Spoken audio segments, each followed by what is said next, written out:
Je veux être mon propre patron. Je ne veux plus prendre des autres. L'entrepreneuriat est risqué. Ça, ce sont souvent les propos ou encore des expressions que nous entendons quand des gens sont pour ou contre l'entrepreneuriat. Dans cette vidéo, je me propose de partager ce que je considère comme des mauvaises compréhensions ou alors des incompréhensions de ce que c'est que l'entrepreneuriat exactement. Bonjour, si c'est la première fois que vous arrivez sur cette chaîne, moi c'est Lapiemo, je suis freelance développeur logiciel et sur cette chaîne nous parlons d'idées, de livres, de programmation informatique ou encore d'ingénierie logicielle. La première chose à comprendre concernant l'entrepreneuriat, c'est que l'échec, c'est la norme et la réussite, l'exception. Beaucoup de gens qui réussissent en entrepreneuriat, généralement on les voit réussir, on montre ceux qui ont réussi, ils sont généralement présentés au devant de la scène. Mais on ignore qu'il y a également beaucoup qui ont échoué. Cela, généralement, on n'en parle pas. Et quand on veut se lancer, ou bien quand on se lance, il faut bien garder à l'esprit que entreprendre, la norme, c'est l'échec et la réussite, c'est l'exception. Maintenant, on peut maximiser ses chances ou ses potentialités de réussir en mettant en place un certain nombre de facteurs. Mais il faut toujours garder ça en esprit. Deuxième élément que j'aimerais partager, c'est que l'entrepreneuriat tourne autour de ce que nous appelons, de ce qu'on appelle la création de valeur. Entreprendre, c'est créer de la valeur. Une valeur dont les autres seront prêts à payer pour avoir accès à ce que vous avez apporté. Et ici, par exemple, dans ce livre, le Personal MBA de Josh Kaufman, il parle par exemple des différentes formes de valeur. Comme première valeur pouvant être apportée, c'est un produit. Un produit, en fait, quand on part d'une matière première pour un produit fini ou semi-fini, cette matière première a pris de la valeur. Cette valeur résulte de la transformation qu'il y a eu entre le produit, entre la matière première et le produit fini ou semi-fini. Donc, on donne de la valeur au produit. Ensuite, comme deuxième forme de valeur, par exemple, repris dans le livre de Josh Kaufman, le Personal MBA, il y a ce qu'on appelle, le service. Le service, un service, globalement, je prends un exemple tout simple. Aujourd'hui, j'ai des compétences en développement informatique ou encore en programmation informatique. Quelqu'un qui désire améliorer ses compétences ou quelqu'un qui désire apprendre de la programmation informatique viendra me voir, va me rémunérer afin que je lui transmette mes connaissances. Ça, c'est du service. Il n'y a aucun produit qui est échangé ici. Ça, c'est du service. Donc, un service d'enseignement ou encore de transmission de savoir. Une autre valeur qui s'appelle la ressource partagée. Typiquement, la ressource partagée, ce sont par exemple les exemples des salles de sport. C'est-à-dire quand une salle de sport, quand un propriétaire loue un local, ou encore achète du matériel, dépose dans ce local, des gens payent des abonnements, viennent utiliser, en fait, chacun vient une fois utiliser le matériel, une fois le matériel utilisé, il s'en ira et quelqu'un d'autre viendra utiliser ce matériel. Donc, ça, c'est ce qu'on appelle la ressource partagée. Il y a plusieurs façons de créer, d'apporter de la valeur ajoutée. Donc, Josh Kaufman le reprend très bien dans son livre, le Personal MBA. Ça vous semble intéressant d'avoir une vidéo concernant les différentes formes de valeur? Faites-moi le savoir dans les commentaires et puis je réaliserai une vidéo à ce sujet.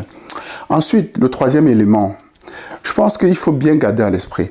Entreprendre, ça veut dire travailler plus. Parce que la plupart du temps, quand j'entends beaucoup de gens me dire, c'est que entreprendre, je vais entreprendre pour avoir plus de temps libre. Bon, maintenant, ça dépend dans quoi on entreprend. Après un certain temps, une fois le processus mis en place, le résultat de nos efforts peut, à un certain temps, nous permettre de travailler un peu moins. Mais il faut savoir que quand on se lance en tant qu'entrepreneur, ça veut dire travailler plus, ça veut dire être beaucoup plus responsable, car nos choix ont un impact significatif dans notre futur. Quand on est entrepreneur, on a une grosse responsabilité parce que les choix que nous posons peuvent être à l'origine de la pérennité ou alors de la disparition complète de notre activité. Donc, c'est également important, je pense, de garder ça en esprit. Entreprendre ne veut pas dire absence de patron. Parce que j'entends souvent beaucoup de gens dire « je ne veux plus avoir de patron, j'en ai marre de prendre des ordres ». Entreprendre ne veut pas dire absence de patron. Sam Walton, je ne sais pas si vous savez qui est Sam Walton. Je prends un exemple. C'est Sam Walton, en fait, c'est le fondateur de Walmart. C'est une chaîne de supermarchés aux États-Unis qui disait il y a une seule personne qui peut nous mettre tous au chômage. En fait, il parlait de ça à ses employés. Il y a une seule personne qui peut tous nous mettre au chômage et cette personne, c'est le client. le client est beaucoup plus difficile, est beaucoup plus rude que le patron. Il dit c'est le client. Dans la réalité, quand on est entrepreneur, on a quand même un patron. Et ce patron, c'est le client. Parce que le client, lui, le client va vers où on lui offre la meilleure valeur ajoutée. Ainsi, croire qu'on n'aura plus de patron parce qu'on s'est lancé comme entrepreneur, c'est se mentir. Et ça, c'est une grosse incompréhension, je dirais, mauvaise compréhension de ce que c'est que l'entrepreneuriat. Entreprendre, c'est avoir pour patron des clients. Et ces clients sont parfois très difficiles. Et ces clients n'hésiteront pas à vous lâcher tant qu'un concurrent proposera quelque chose de meilleur. Et parfois, il est beaucoup, beaucoup plus difficile que le patron. Et également, le cinquième élément, qu'on a tendance à écouter, on dit l'entrepreneuriat est risqué. Entreprendre, c'est prendre des risques. Moi, je pense qu'entreprendre, c'est risqué et n'est pas risqué en même temps. Tout dépend du contexte. Oh, le fameux contexte. Tout dépend du contexte. Je m'explique. Imaginez quelqu'un qui a un travail. Il est comme employé dans une entreprise. Il a un salaire décent qui lui permet de bien vivre, de s'occuper de lui et de sa famille. Si cette personne prend la décision de laisser tout ça, de quitter son emploi pour se lancer dans une activité dont il y a une incertitude, parce que c'est ça également entreprendre. Rappelez-vous de ce qu'on a dit plus tôt. Entreprendre, la norme, c'est l'échec et la réussite, l'exception. Donc, c'est-à-dire que s'il laisse son emploi rémunéré, bien rémunéré, qui lui permet de prendre soin de lui et de sa famille, et qui se lance dans une activité dont il ne connaît pas forcément l'issue, ça, c'est un risque. C'est-à-dire qu'il risque un emploi, on va dire entre parenthèses, stable. Ça, c'est à remettre entre parenthèses parce qu'aujourd'hui, on sait que les choses bougent tellement.